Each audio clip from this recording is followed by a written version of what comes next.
시장의 흐름을 꿰뚫는 핵심 바로 왜? 라는 질문입니다. 종목에는 이유 없는 상승도 하락도 없습니다. 냉철한 분석과 집요한 질문으로 시장의 본질을 파헤칩니다.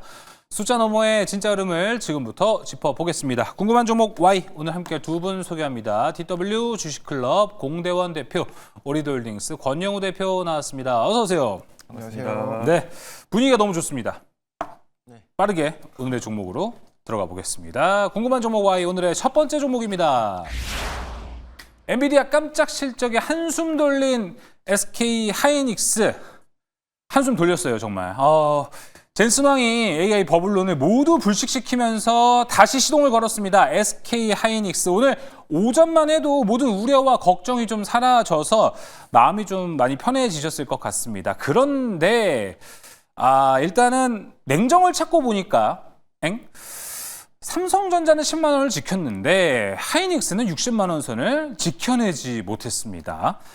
경산날이긴 한데 오늘 하이닉스는 왜 삼성전자보다 더 아웃퍼폼 하지는 못했을까요? 윗꼬리를 왜 달았을까요? 여기에 대한 것부터 시작해 보도록 하겠습니다. 자, 공대원 대표님, 오늘 SK 하이닉스, 삼성전자 잔칫날 좋긴 했습니다. 그런데 왜 이렇게 많이 못 올라갔을까요? 하이닉스는. 상승 마감을 하긴 했는데 아무래도 좀 요즘 불안감이 좀 지속되다 보니까 네. 그리고 기존에 들고 있던 매물이 좀 출회되면서 윗꼬리가 좀 출현됐다라고 좀 보여집니다. 엔비디아가 호실적을 발표를 해서 장중에 6% 이상 오름세를 좀 보였다가 1% 정도로 마감한 건 좀 아쉽지만은 그래도 상승 마감을 했다라는 점을 인식하시면 좋을 것 같고, 그래도 엔비디아가 시외로 5% 정도 상승 마감했으니까 아무래도 내일 반도체가 다시 좀 반등이 이어지지 않을까라고 예측을 하고 있고요. 일단 SK 하이닉스는 지금 박스권 국면에 좀 접어들었다라고 좀 보여져요. 상승하고 나서 잠깐 좀 쉬어가고 있는 그런 구간이다라고 좀 보여지고 있고, 이번에 엔비디아가 호실적을 발표하고 나서 AI 버블론을 걷어냈죠. 그러면서 발언했던 게 앞으로 블랙엘이라든지 차세대 메모리 칩 루빈으로 내년 말까지 매출액을 무려 730조까지 일으킬 거다라고 발언을 했거든요. 근데 이 차세대 루빈이 HBM4를 지금 SK 하이닉스가 제공할 예정이라서 SK 하이닉스 역시 톡톡히 수혜를 좀 보지 않을까라고 좀 예측이 되고, 고로 퀀텀 점프까지 좀 기대가 된다라고 보시면 될 것 같아요. 지금 SK 하이닉스는 HBM4를 샘플을 지금 구축했고 양산 체계도 지금 구축하고 있는 그런 상황이라서 올해 한 4분기부터 본격적으로 판매가 되면은 캐파가 더 확대될 예정이기 때문에요.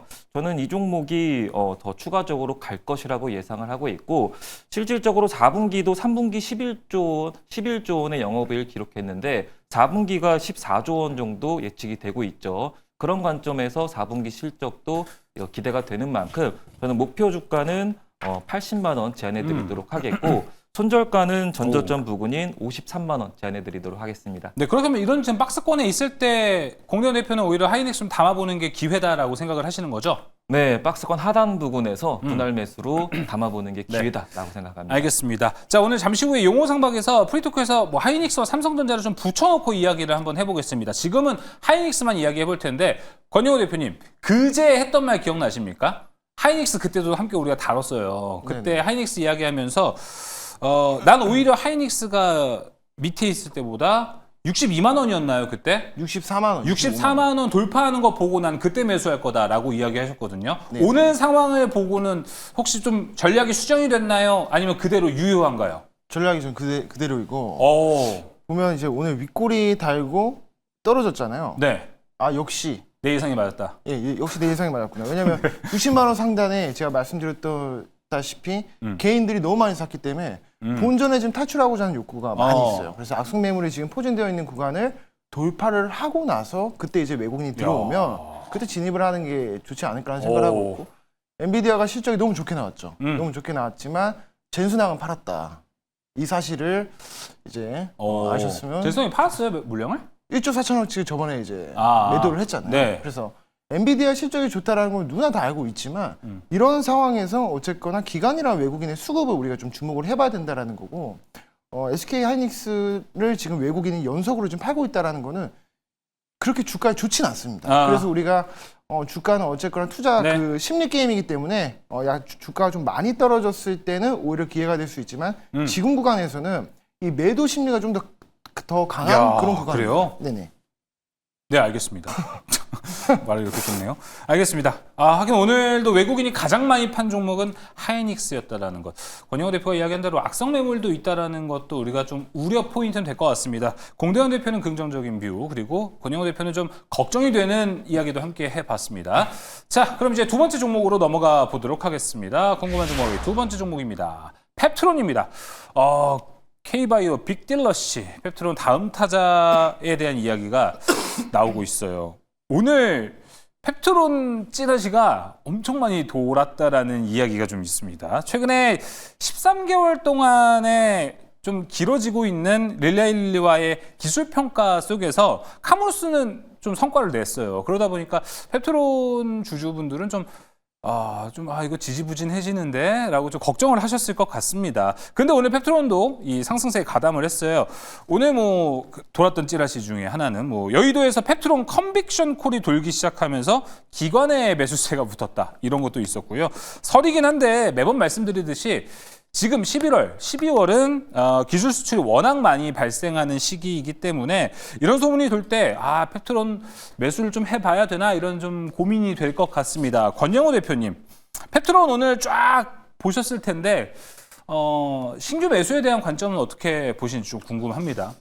일단은 지금 기술평가 계약이 14개월 정도 지금 진행이 맞아요. 되고 있는데 이게 본계약하기 전에 들어가는 게 기술평가잖아요. 간보겠다는 거죠, 이게. 그렇죠. 그래서 이제 어느 정도 이제 릴리가 여기에 대해서 안정성과 효능성 이런 것들에 대해서 입증이 완전히 끝났다라고 했을 때 확신이 들었을 때 본계약을 시작을 하는 거기 때문에 아직 본계약이 나오지 않았기 때문에 우리가 물론 지금 오늘 신고가에서 외국인이랑 기관이 너무 많이 사길래 이거 진짜 뭔가 있는 거 아니야?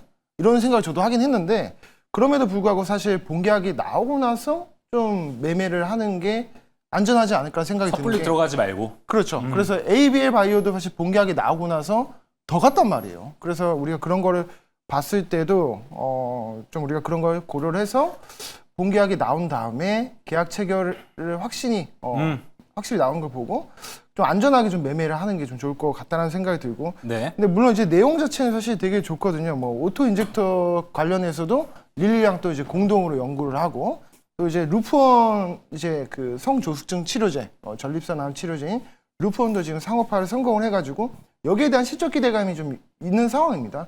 그런데 시가총액이 지금 구조잖아요. 굉장히 높게 떠 있기 때문에 물론 이제 더 갈 수 있겠죠. 신고가를 이제 돌파했기 때문에 매물 다 소화한 상태에서 단기 트레이딩 관점에서는 좋다라고 보고 있지만 이걸 지금 시청자분들은 이걸 단기 트레이딩보다는 이제 좀 끌고 가시는 분들이 많잖아요. 그러니까 그런 뭔가 관점에서 그럴 것 봤을 같아요. 때는 오늘같이 찌라시가 많이 돌고 풍문이 많이 돌았을 때 개인 투자자분들도 어떻게 소식통이 있다 보니까 그쵸, 쓱쓱 들어올 거 아니에요. 그러면은 왠지 나만 아는 정보일 것 같다라는 생각이 들어서 펩트론 좀 사볼까 한다면 조금 고민을 해봐라. 그렇죠. 그래서 그런 리스크에 우리가 조금 대비를 하는 게 좋다.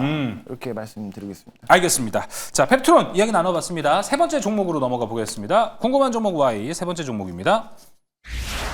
중일 갈등, 원화 약세, 제철 맞은 롯데관광개발. 이번 주 우리 지금 월, 화, 수, 목 내내 일본과 중국의 갈등 이야기 나누고 있습니다. 어제 이 시간에 변영희 대표가 이 수혜주 얘기하면서 탑픽으로 롯데관광개발을 얘기했는데 바로 주요했습니다. 대단합니다. 자, 어제 급하게 올랐던 수산 관련주들은 오늘 급락이 나오기도 했는데요. 화장품 카지노 여행은 연속성이 좀 있는 모습이 나타나지고 있습니다. 자, 공대현 대표님, 이쪽 테마가 생각보다 길어요. 우리 화요일에 얘기할 때도 이게 그렇게 길어질 줄은 몰랐거든요. 야, 이 정도면 이제 뭔가 우리가 차선책의 투자 아이디어로 삼아봐야 되지 않을까 좀 생각이 드는데 어떻게 생각하십니까?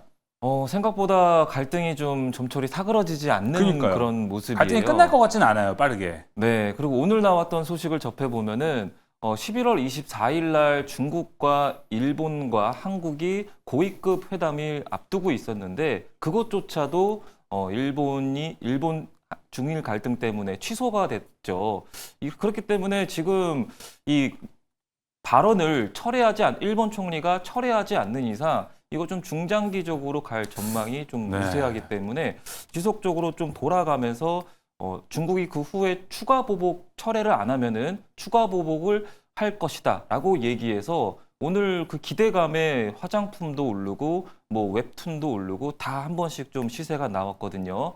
그런 상황에서 롯데 관광개발이 오늘 15% 정도 거의 대장주 역할을 했다라고 좀 보여지고 있고, 근데 롯데 관광개발 같은 경우는 일단 사업적으로도 카지노 부분에서 매출이 급증하는 그런 모습을 띠고 있어요. 카지노를 이용하게 되면은 무료로 이제 숙박을 호텔을 제공해주고 있는데, 거기서 이제 호텔 비중이 30%대에서 49%대까지 1분기부터 3분기까지 점진적으로 올라가고 있어서 이거 그 여파로 인해서 4분기 실적도 좀 긍정적인 뷰가 달리지 않을까라는 그런 기대감이 올라가고 있어서 일단 실적 기대감 때문에 지속적으로, 그리고 중일 갈등으로 여파로 좀 상승세는 좀 이어질 것이다라고 보고 있고요. 다만 2018년도 그리고 2021년도에도 항상 24,000원을 돌파를 못했거든요. 그래요? 네, 그렇기 때문에 이번엔 목표가는 그 고점 언저레인 23,600원 제안해드리도록 하겠고,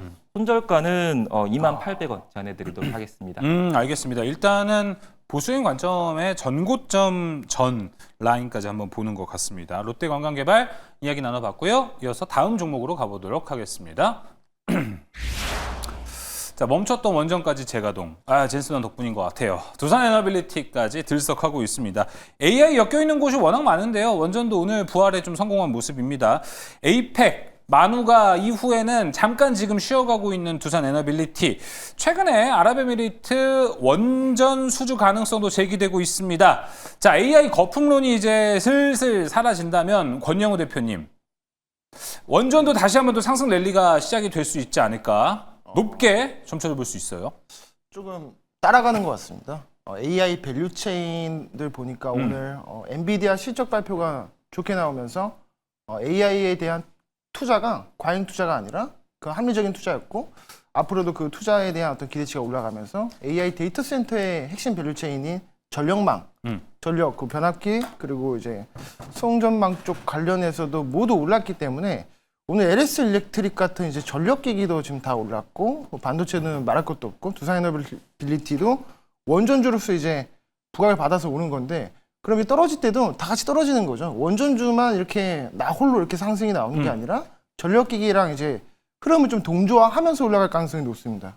그렇지만 내용적인 측면에서 봤을 때는 어쨌거나 이 AI라고 하는 어떤 커다란 흐름 속에서 선순환이 이루어지는 그런 섹터라고 좀 보고 있고, 이게 그 원전, SMR, 가스터빈 이쪽 모두 다 해가지고 지금 순항 중에 있습니다. 가스터빈도 지금 6개에서 지금 8개 정도인데, 캐파를 2028년까지 12기로 증설을 예정이 되어 있고, 그 다음에 SMR 관련해서도 지금 캐파를 늘리고 있죠. 네. 20에서 30개 정도 늘리고 있기 때문에 이런 부분들이 공장을 늘렸던 것이 고스란히 수요로 반영이 돼서 실적으로 반영이 된다면 주가는 또 올라갈 수밖에 없다, 이렇게 말씀드리고 싶고, 또 오늘 좀 긍정적이게 보여줬던 건 뭐냐면, 네, 말씀해 주세요. 네, 긍정적인 건 뭐냐면 이제 그 최근에 60일선에서 지지를 받고 이제 아래 꼬리 달고 올랐단 말이죠. 그런 상태에서 오늘 양봉을 주도했던 게 이제 기관 투자자가 좀 대량으로 순매수가 나오면서 추가 업사이드에 대한 가능성이 좀 높아졌다, 이렇게 말씀드리고 싶습니다. 그래서 이거는 장기적으로 우리가 가져간다라고 생각을 해서 한 81,000원 81,000원 정도로 좀 잡고, 손절가는 75,000원으로 잡아드리도록 하겠습니다. 알겠습니다. 새삼 두산에너빌리티 오랜만에 봤는데 77,000원까지 내려왔었군요. 일단 목표가 81,000원까지 바라보고 있습니다. 자, 오늘 궁금한 종목 Y는 여기서 마무리해 보도록 하겠습니다. 공대현 대표, 권영우 대표 함께했습니다. 오늘 말씀 고맙습니다. 감사합니다.